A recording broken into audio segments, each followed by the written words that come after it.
Hey, welcome to another episode of Kahnversations. My name is Ryan Bailey. Really quick up top, as always. This is a podcast done by Leslie Kahn and Company. We are an acting studio in Los Angeles, California. If you are interested in learning more about what we do here, please visit us at lesliekahn.com. That's LESLYKAHN, or give us a call at 323-969-9900. We have classes. We coach you on your projects. We can put you on tape. We have a beautiful film room. We have locations in Los Angeles and Santa Monica adjacent. We're an all-service stop. We even sell tear sticks, so it's pretty amazing. But today, that's the commercial up top. But today, I'm very excited. I don't know when we're going to run this, but this is January 9th of 2017, so we're newly in the year. It's about to get crazy in Los Angeles in terms of what we call pilot season, which pilot season is when all of the networks start bringing their new shows to kind of be cast. So they learn how to fly. Hey, Matty, I'll talk to the audience. Okay, no, so what they do is they put out all these pilots that writers have written, new works, and then they cast them. So all of the acting studios in Los Angeles get really busy around this time of year because there are so many parts that are being auditioned for. So it's a little bit crazy, or we're gearing up for the craziness.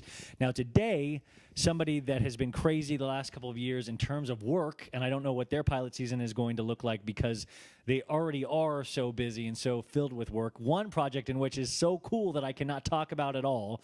I am sworn to secrecy, but just rest assured that it is a very cool project that we all wish we could be a part of, because it's. And I have a very unique hairstyle. That's what Matty, I told you I would talk to the audience. Okay.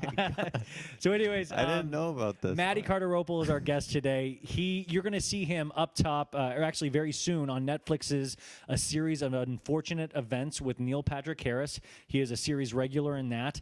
No, I am not a series. I am a guest star. Oh, you're a guest star, but you're a guest star in multiple, major guest star in multiple episodes. You also might see him very quickly in 20th Century Women with Annette Bening, that was nominated for a couple Golden Globes, and I'm sure will be nominated. Cut out of that movie. This is not going well.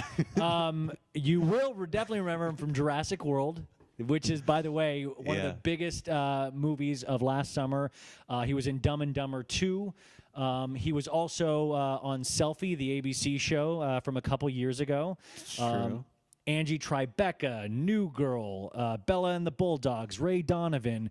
I mean, you've had a great couple of years in terms of work, Mr. Matty Cardarople. Yes, I have. Thank you. Yeah. I also have a movie coming out Sundance this year. What is that called? It's called The Big Sick. Now, Big Sick, what is that about? It's about a relationship between Kumail Nanjiani and his wife. It's like a real. Oh, Kumail from Silicon Valley. Yeah, that's awesome. Kumail, sorry. That's okay. I'm 0 for 3. No, that's okay. That's all right. We're learning. We're constantly learning. And that's Matty's motto, actually. And why I really wanted Matty on the podcast is because he has such a unique and interesting perspective on the industry, and I don't know if you're going to meet a harder working actor. Now, I've been working personally with Matty over the last couple of years, and I've seen him go from, a decent actor to a very, very good actor, but only because this man has not given up. You're giving me goosebumps. I thank you. Man. But that really is your. You're incredible, man. Thank you. Yeah. But let's take it back though before you were incredible. Take it back. Where did you grow up? I grew up in Exeter, New Hampshire, in a small town, kind of like Gilmore Girls. I don't know if you've seen that show. It's kind of like, it's a very small, quaint town. There's a bandstand in the middle of the town. Very quaint, cool little gift shops around. Lots of mountains, rivers, lakes, and we got the ocean. So a small town.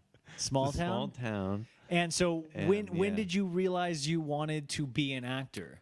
I've wanted to be an actor ever since I saw Ace Ventura in the theaters. Which actually plays a fun part in your career later, your love of Ace Ventura and your love of Jim Carrey. Yes. So you saw Ace Ventura, the first one, and you remember sitting in the movie theater, and it just made you feel something? I've never laughed that hard in my life, and I just, he was my hero. How old were you when you saw Ace Ventura? I was probably 12. Yeah, I was probably 12.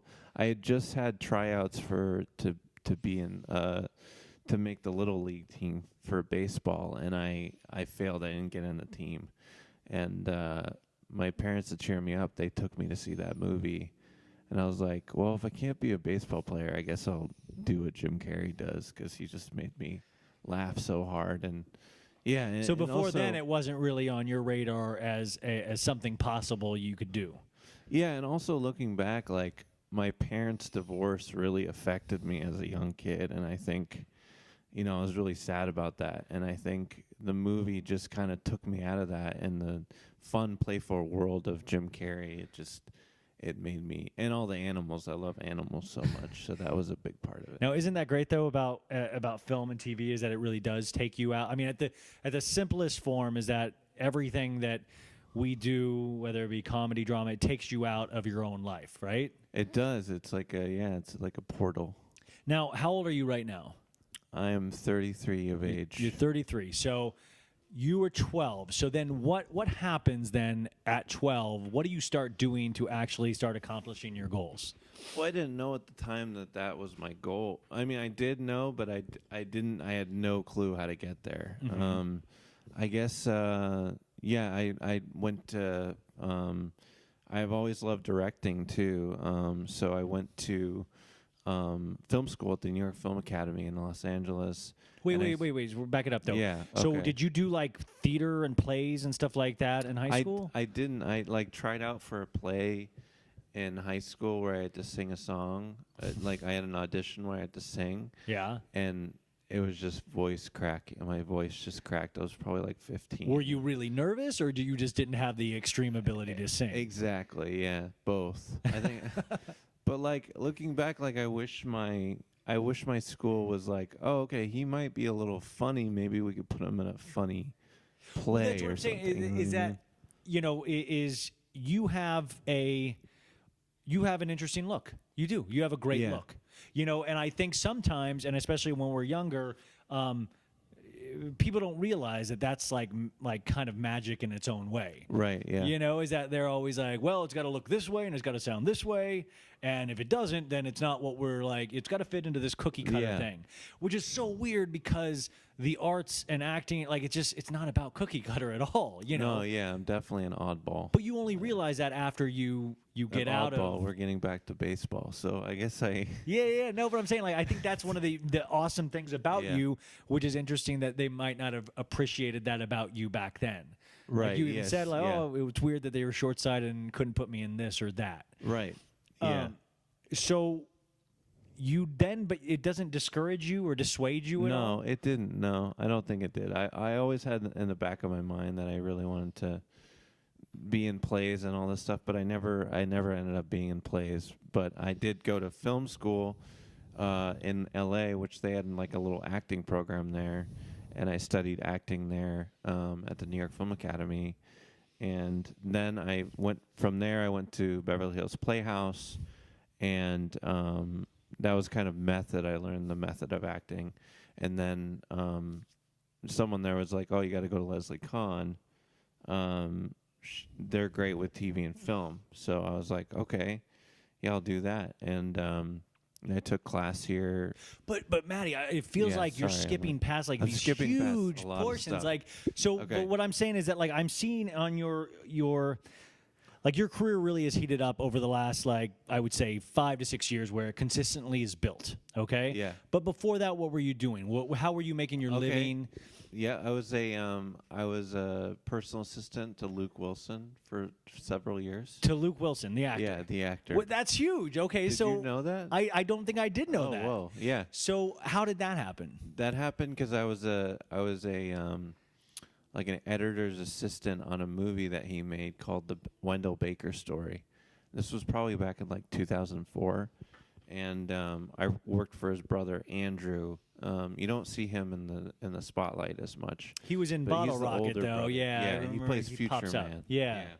So I worked for him, and then Luke was working on a movie in Florida called Hoot, a kids movie, and he needed a personal assistant. So I flew out to Florida in 2005 the year of Katrina, and I was there during Katrina. That has nothing to do with me being a personal assistant. That was Yeah, fucking it all scary. ties into Katrina, you guys. This all ties in. That was really scary. Wait, so you flew yourself out on your own dime, I'm assuming, to be his assistant? to be his assistant? No, they paid for everything. Okay. I didn't know. I They thought you were paid like, for I'm my- just going to see if he wants me to be his assistant. No. I got hired because of Andrew's referral, and I worked for Luke, and that was a hoot. But what did you learn? What did you learn working from Luke Wilson? Because at a time, and still, Luke Wilson was a huge box office star for a bit of time, and he's still a really well-respected actor. Yeah. What did I learn? I learned from him, I guess, just how to carry yourself on set, and I learned how to run lines because I would run lines with him. I learned how to pick up his food. So that actually is it's really actually an important thing for an actor to learn how to pick up people's foods. Pick up people's food. That's serve important. drinks, give dry cleaning, anything like If that. you want to make it in this town, you have to pick up actors' foods. So how long did you do that for? I did that for like 2.5, 3 years.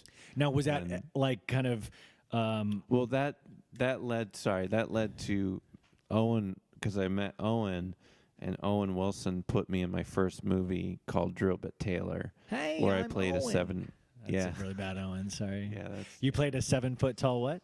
I played I played a 7-Eleven clerk. Oh, you did. And Drill Yeah. Bit Taylor. Drill Bit Taylor. Taylor. Yeah, that's. Taylor. And so you met him, and he was like, "I love you. I want to put you in the movie." Yeah. And how was that experience? Oh, it was it was actually really nerve-wracking because he got me an audition, and I went in for the director, and I was terrified. I was probably sweating a lot. I was definitely sweating a lot, but it went well. I did well, and they're like, "Yeah, you got the part in the movie," and I was a 7-Eleven clerk.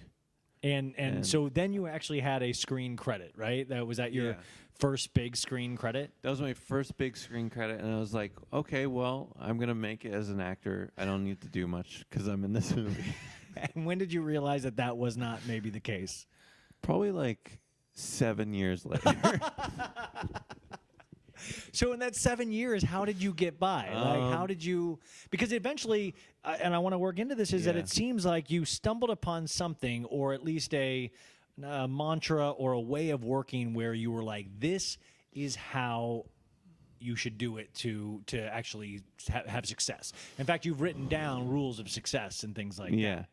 Well, for me, what did it? Well, in that 7 years, I got sick. Well, not 7 years, but I had heart surgery when I was 27. So that was a big turning point for me in terms of just really living my life to the fullest. Because I just had unexpected. I'm totally fine now, but I just my heart was the size of a balloon, and it was about to pop, and I almost died. So I had to get this like emergency open heart surgery. So that kind of woke me up, and I was like, all right, I need to really do something. I need to make this happen. And also I was, like I wasn't fully supportive. Supported the way I wanted to be. I was in a bad relationship, and they just weren't supportive of me, and that really affected me. So once I got out of that and my heart surgery, I just had a time where I was like, all right, this is it. I'm gonna, I just started writing things down that I wanted to happen that were just seemed unreal, and I was like, that would never happen. Like, and they started to happen. I just started to take action towards those goals. In a way, you just wrote it down and actually started to make those things real. How can I get there? And also, like, I just didn't wait around for the phone to ring. I was like, time to take action. Time to make my dreams real. Yeah, and so no, I mean, but like that is actually. So would you really credit that heart surgery of like, I thought this way before that, and then after that, it kind of like, you remember that specifically of going, I need to change how I'm going about life. Exactly. Yeah. Wow. And so Yeah. do you, what would be the first part or thing that you remember going up for or pushing towards that you got based on like kind of this new mantra? It was probably Jurassic World. I have an IMDb Pro account, and I was like, all right, I'm gonna try and get in these top movies. So this is great. I don't want to short thrift this because this is what makes you different than everybody else out there. Like nobody. This is going to sound simple and maybe even a little bit crazy, but Totally just crazy. listen to this. Okay, so you decided you want to be in these big budget movies, right? Yes. So in your head, you go, oh, they're doing a new Jurassic Park movie, and you love Jurassic Park, right? Yeah. Well, and also that's something I learned here at Leslie Kahn was, I think I was in Tyler. No, I wasn't in Tyler Poe's class. And they had this exercise where you write down 10 people write it down and get in touch with them and try and work with them on their project. So I kind of took... It's a way of networking, a way of getting yourself out there. Exactly, and I kind of took what he said or what you guys taught and was like, all right, I'm going to try and get in these big films. So you even went 10 steps further than what he was saying. He was saying do friends. You were doing people that you'd not known, big budget movie directors. I aimed high.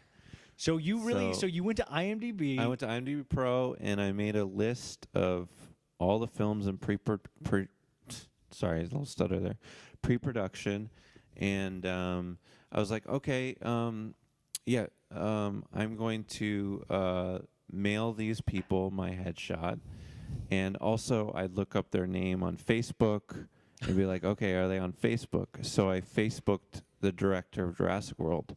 He was on Facebook.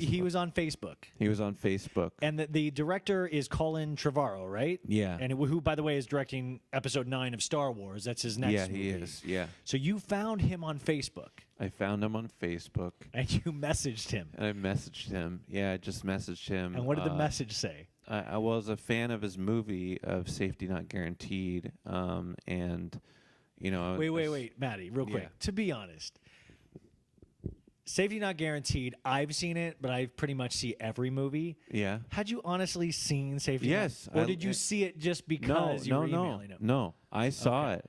No, I saw the movie, and I was a big fan of it. It is a great movie, thought it was a great movie. And actually, I've become friends with the writer of Safety Not Guaranteed, and he's a super cool guy. Did you meet him on Facebook? No, I met him Twitter. I met him on set. Okay. Yeah. So you Facebook Colin, and what do you say to him? I said I'm a huge fan of his film, which I was, and also I'm a huge fan of all the Jurassic Park movies, and I'd love to audition for a role in the new coming Jurassic World, and and it was short. Here's my reel. And you attach your reel to that. And I attached my reel, and 2 weeks later, I got an email from my manager saying that I had a audition for Jurassic World. Now, does he respond to that Facebook post at all, or do you just get that thing from your manager? He did not respond to it. I just got the thing from my manager. So I want everybody listening to this to just think about what Matty just said. Because I heard that piece of it, and we'll get to what happens next. But I got to that piece of the story, and already I was like, well, I can't do that. That seems impossible. Because I think all of us hear something like that and go, oh, we'd be bugging that guy. That's right. Maybe, is that a step too far? Am I bugging that guy? And what is your thought about that? My thing about that is you're an actor and you're just trying to add to the cast, and I don't think there's anything wrong with that. I mean, you have to be a professional about it. You can't be insane. You can't stalk them or email them a million times or something like that. Yeah, legally you can't do that. Yeah, legally you can't do that. You have to show respect, and also I had been working really hard with auditioning and acting, and you'd been here for a little bit, getting your acting skills on point. You can't go in there you have to be sure if you're going to be messaging these people that you're ready, because then you can really kind of screw up. So just make sure that you're ready. Okay, so to do that. you get a call from your manager to audition, okay? And then, how does that go? Well, it was great. I coached with Tyler Powell here at the class and here at the school, and he's incredible. And he coached me on the audition, and I just went in and I just did my thing. I felt comfortable, and I knew the character. And now, you guys, if you most of you have seen Jurassic World, Matty has this really, really small but memorable part as a ride operator that gets a phone call saying that the dinosaur is loose. The dinosaur poop has hit the fan. The dinosaur poop has hit the fan, and Matty has one of the best reaction shots in what was the biggest film of 2016 or 2015. Yeah, and if you've seen the movie, you probably know what I'm talking about. But like, was it weird then to get this part and to be out there and think I did this all because I sent a Facebook message? Yes. And did Colin, the director, say anything about it? He loved it. But did he say like, "Man, that's crazy! You Facebooked me. Nobody does that." No, I think he was kind of proud. I mean, I think he was kind of like, this kid, Facebooked me. Yeah, like it was kind of a cool thing. Yeah, now you're here on set, and exactly. you killed it. I killed it, and at the premiere, everyone came up to me and said that I was Steven Spielberg's one of his favorite parts of the movie. Like, God. Maybe like 4 or 5 people came up and said that. That's amazing. Yeah. But once you do that, like, I mean, did you just literally start firing off Facebook emails like right and left? Yeah. Yeah. I mean, how many do you think and what is the success ratio on Facebook? Well, I got 20th Century Woman that way by tweeting the director's wife. The director is Mike Lee, by the way, right? Mike Mills. Mike Mills, sorry. Yeah. Mike Mills. His wife is Miranda July, and I'm a fan of hers. Oh, she's a performance artist. Oh, awesome. She's incredible. Miranda Yeah. Amazing. Yeah, she's great. I tweeted her my reel, and then somehow I got an audition for it. So that's really crazy. So you really do put yourself out there, but you only put yourself put yourself out there because you believe deep down you can do it. Right. Right? Yeah, exactly. So, and I've done it before, so people are like, okay. Well, this is the stuff that blows me away, that I know it sounds so simple, but it is not, because none of us are really, really doing it. I know we teach that here, but I would say not even me. I don't do that kind of stuff. Like, I mean, it really is incredible. And now, so tell me about, now, you started because you saw Ace Ventura when you were a kid, right? Yeah. And then you see that Dumb and Dumber 2 is in pre-production, right? Yeah, that's another one that I know. So what did you do on that one? Well, on that one, I had worked with the Farrelly brothers. Well, not worked with them, but when I was working for Luke, I had met the Farrelly brothers, and they took a liking to me. And I was like, well, first it started with Three Stooges. I wanted to be in that, so I got in touch with Peter and said like, oh, I'd love to be in the Three Stooges, and I got like a small role of being a cameraman. I didn't end up saying anything, but then when I was there, talking with Peter, and he was telling me like, oh, I have Dumb and Dumber 2 coming up, and I was like, oh, okay, cool. And then I saw on IMDb Pro that it was in pre-production, and I was like, oh, I gotta get an audition for that. So I messaged his assistant and got an audition, and that was really incredible too, because I auditioned for that, and I booked that in the room, and that's like unheard of. I've never heard of anything like that. And you played a professor, right? I played like an inventor.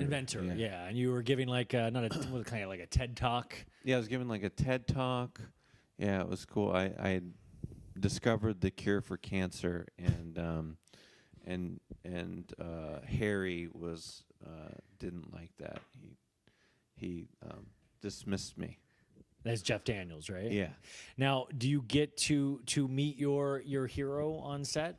Yes. I got to meet Jim Carrey, and it was the most magical thing that's ever happened. Like, and what did you say to Jim Carrey?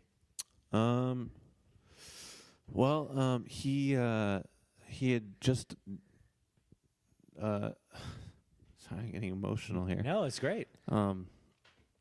He had just finished filming in his makeup trailer, and he was coming down the stairs, and I think I just put my hand out and, said like, "Hey, I'm Matty," and he just looked me in the eye, and we shook hands, and yeah, I think I was just speechless. I think I maybe said like, "Great to meet you," or Yeah.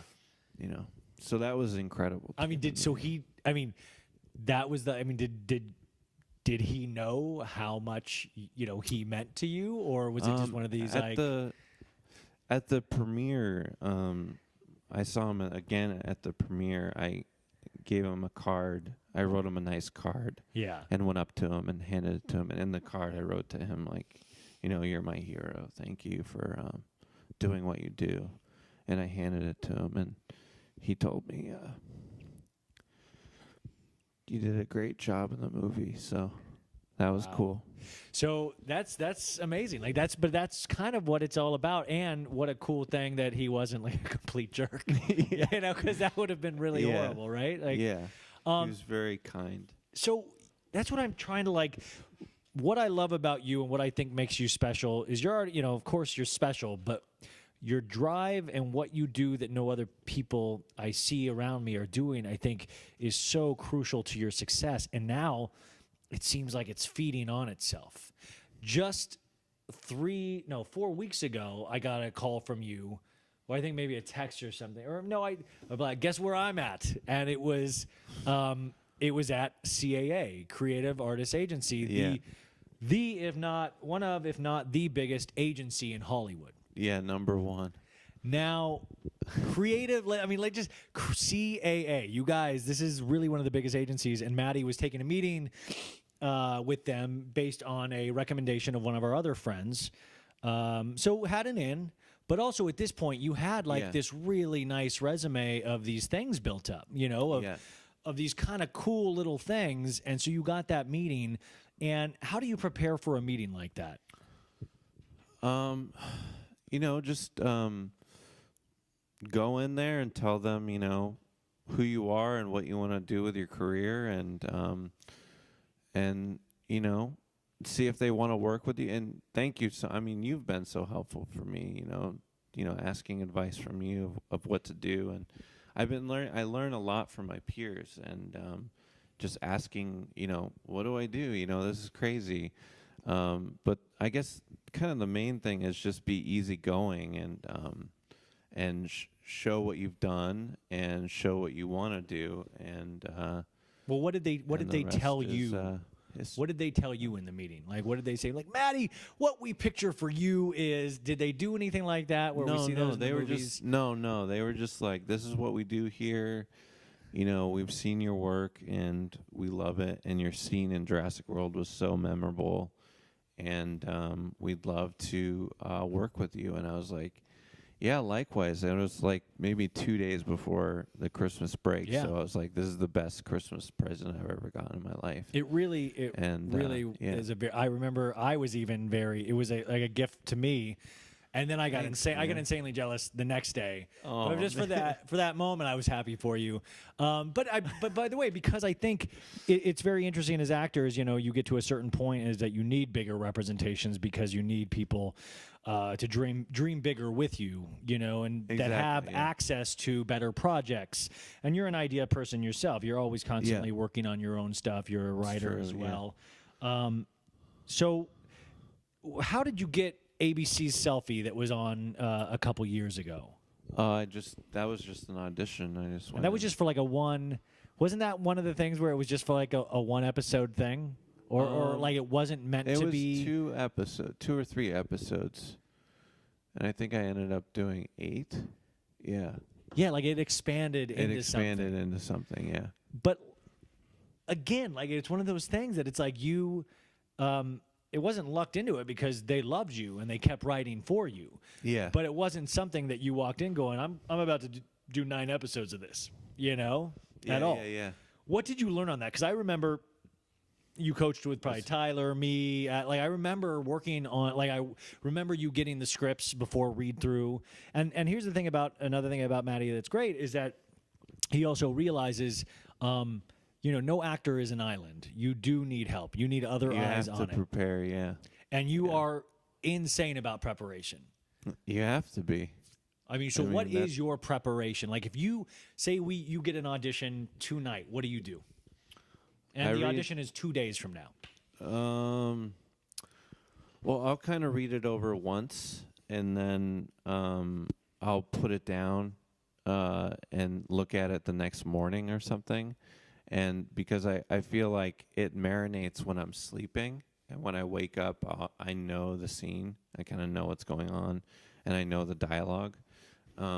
So yeah, and I just work on the dialogue, and then I work with you guys, and then I'll go and work on my own, and then I feel very comfortable. So yeah, I think it's just a comfort thing. Like you have to feel comfortable with how you see the scene playing out, and that's what I. So you like sit there and imagine how the scene in your head plays.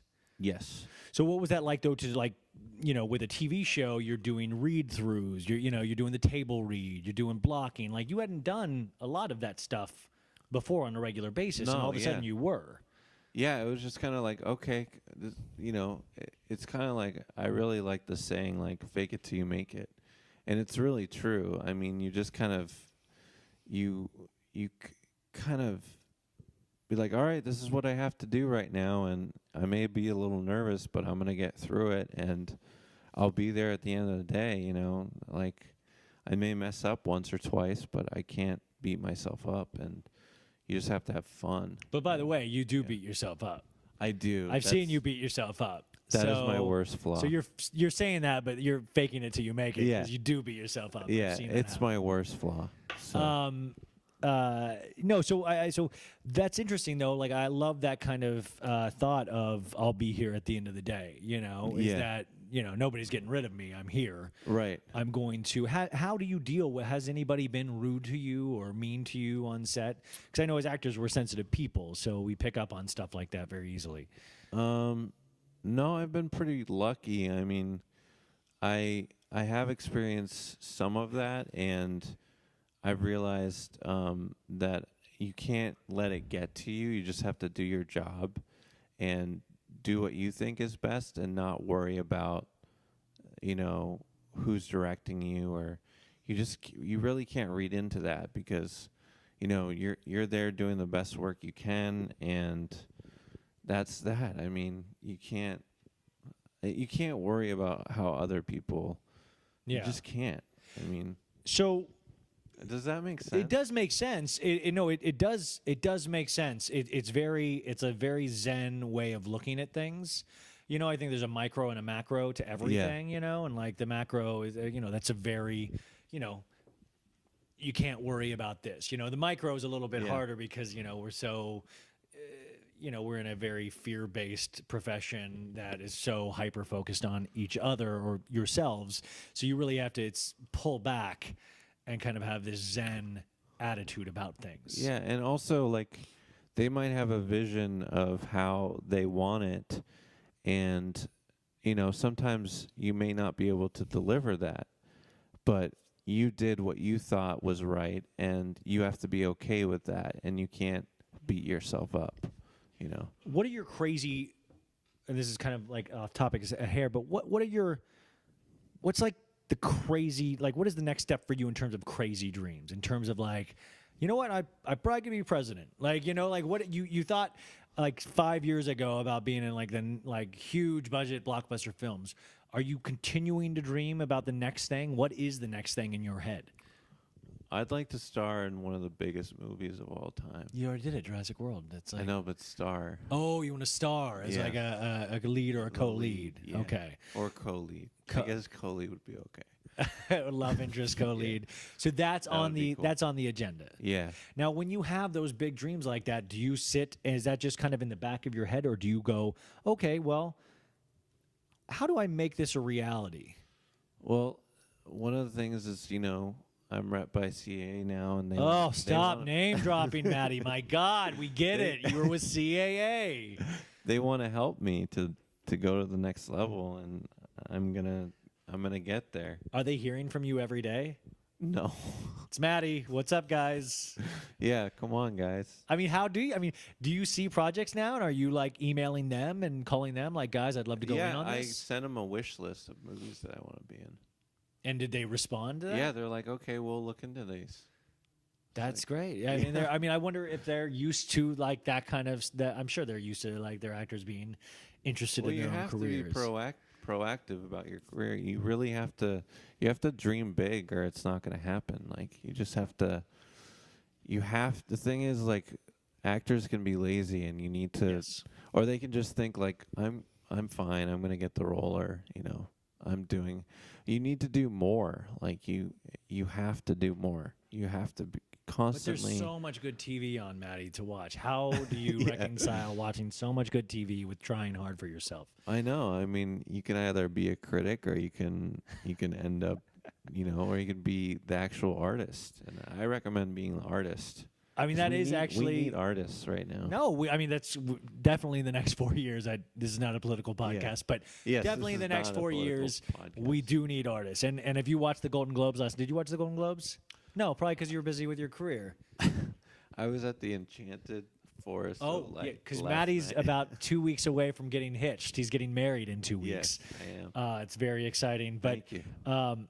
I watch the Golden Globes because I don't go to the Enchanted Golden Forest. Globes. The Golden Globes.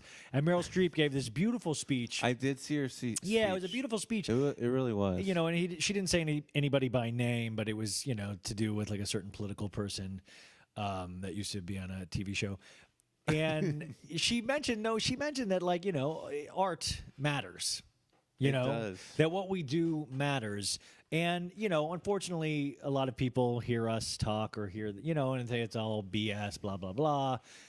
We're actors and we're just stuck up. No, but in reality, like that's not true. And there was Timothy Simmons, the actor from Veep, went on this kind of nice little Twitter speech where it just says, our industry comprises everyone, not just us fancy hoo-ha actors, but there's bottom of the line people, there's crew people, there's union people. People work long days on sets. You're looking 12 to 16-hour man, yeah. days. They work Some of the hard. hardest working people that I know Yeah. are involved in the entertainment, quote unquote, industry.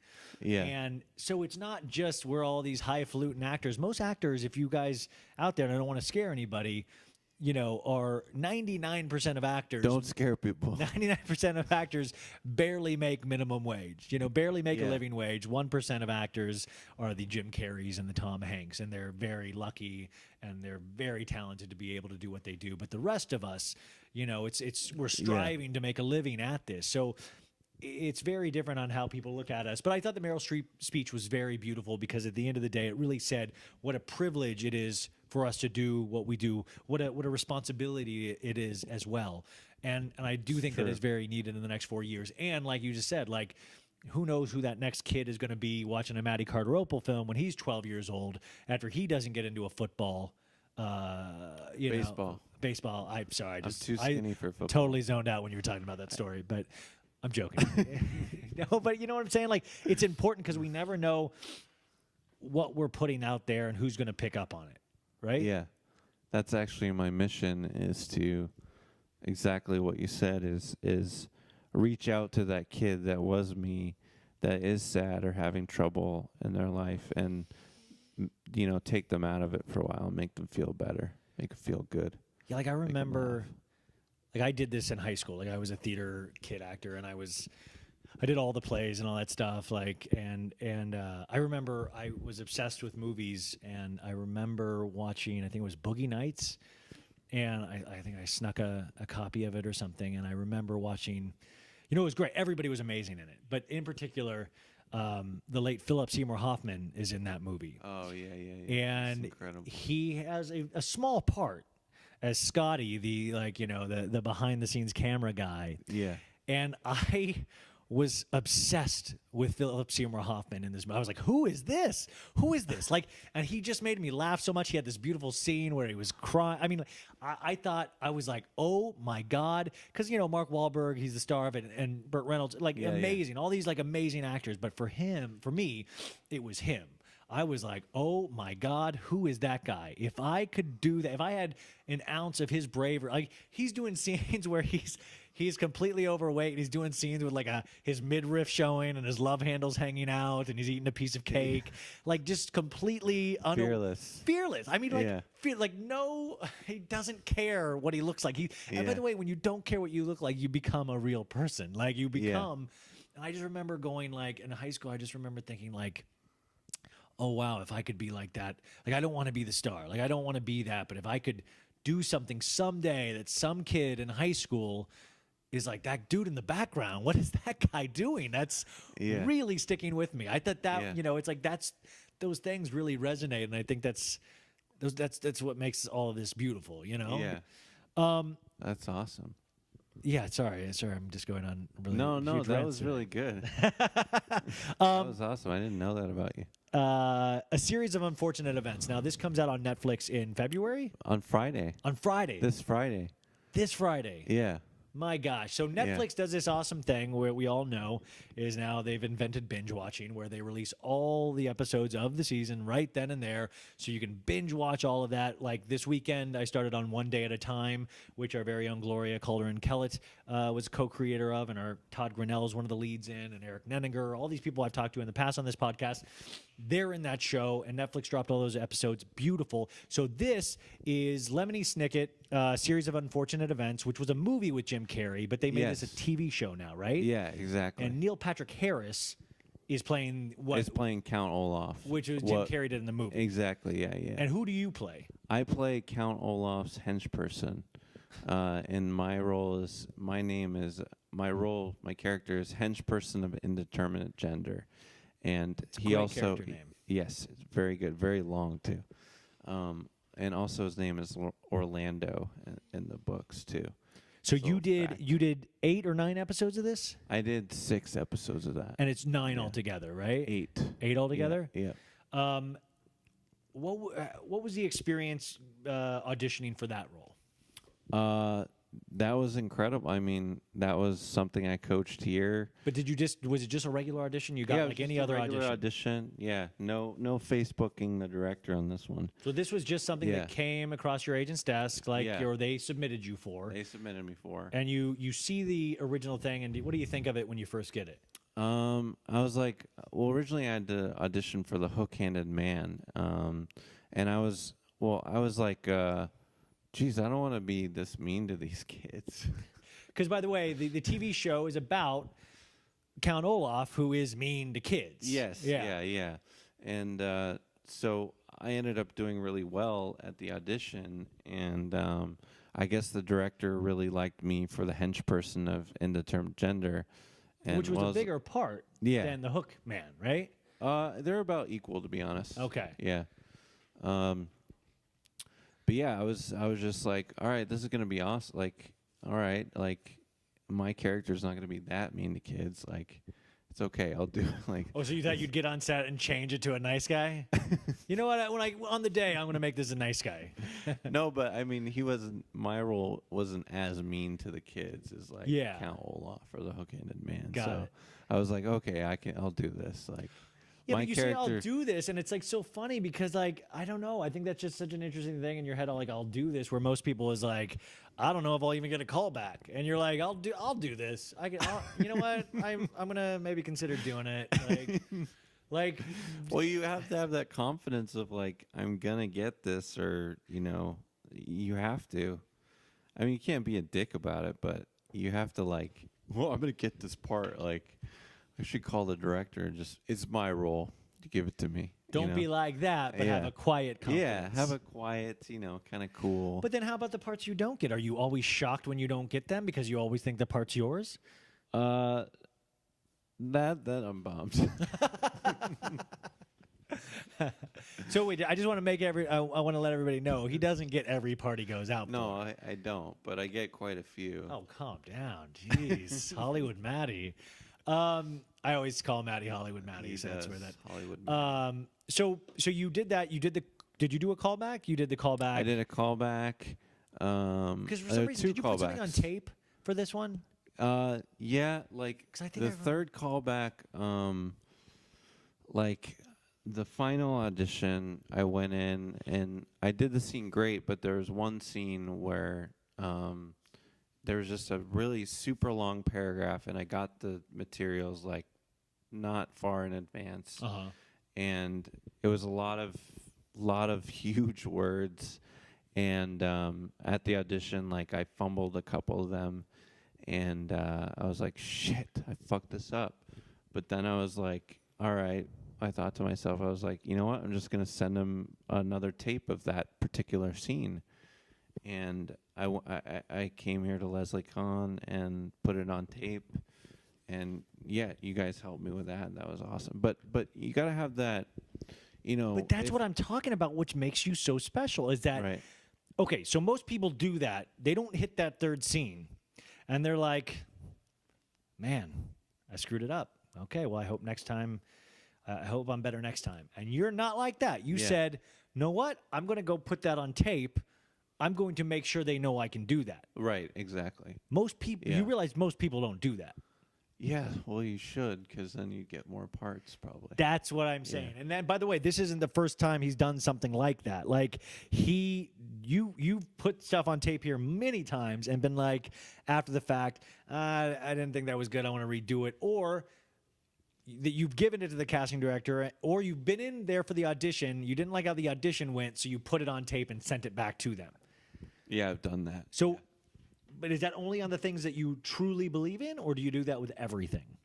I truly believe, things that I believe in, I will do it again, and I that doesn't happen too often, but if I want to get the role, you know, you might as well show them that you can do it. And is there any roles that you get that you're like, I don't think I can do this. I don't think this part's for me. Yeah, I think like I'm not really good with accents, so I have gotten auditions in where like I had to be a Russian or something, and it was like a series regular, and that was hard. That was a hard audition to do that I didn't end up getting. But okay, so accents not Matty's thing. Everything else Matty's thing. Yeah. How was it filming with Neil Patrick Harris? Because you're his incredible. assistant. So did he teach you anything? Did you learn anything special from him?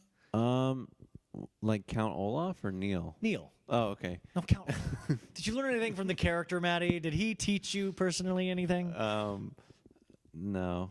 Let's see. Neil was really cool. He was really funny. Like the first big scene I did with him, my first scene with him, he just came up to me and gave me a big old hug and just welcomed me, and that made me feel good. Just that I was, you know, it's Neil Patrick Harris. Like, holy shit. Like, Doogie Howser. I mean, that was just incredible to work with him. He's the best. I don't have anything bad to say about him. But like, you know, is he like? Have you learned tricks of like, you know, did people like, okay, when you do your close up, you always want to make sure you look over to the left of the camera. Like, no, I mean, like, technical stuff. You know, as you work more and more, are you picking up tricks of the trade? Oh, definitely. Yeah. I mean, a show I shot recently that I can't say what it is because it's top secret. Oh, I know what it is. I want to say You it know so it. bad. Oh my God, you guys will freak out. Yeah, I have a very unique hairstyle. That's all I can say. But just where I was doing a scene and we were doing a series of a line or something, or like a portion of the scene, and like one of the actors' heads got in the frame, and I noticed it, and I paused and waited till his head cleared the frame and said my line. And I feel like normally I would have screwed it up, or they would have missed it, but I realized like, okay, I'm gonna wait a second and, you know, I'll say my line, and then I said it again. You know, stuff like that where I'm becoming more aware of my surroundings when I'm filming, And before, that would just kind of freak me out, just things going around, or I can't stop, like they'll get mad at me, or I can't do that, they'll be upset. But now I'm just like, well, I'm going to do this. It's got to be good. So what is, as we're wrapping up here, what is next for you? Like what is on the horizon? We have this project that we can't, you can't talk about it, which is huge. I'm doing more episodes of that. It's a hit show, I can say that. It's a very big show. It's a very, very big show. Holy crap. What's next? So any truth of the rumors that you're Batman? What? Any truth of the rumors that you're playing Batman in one of the upcoming Batman films? Yes. No. You're writing, what are you writing? I wrote a movie about a bunch of pet store clerks. Yes. So that kind of comes back to Ace Ventura. So, and so you're actively working to get that off the ground.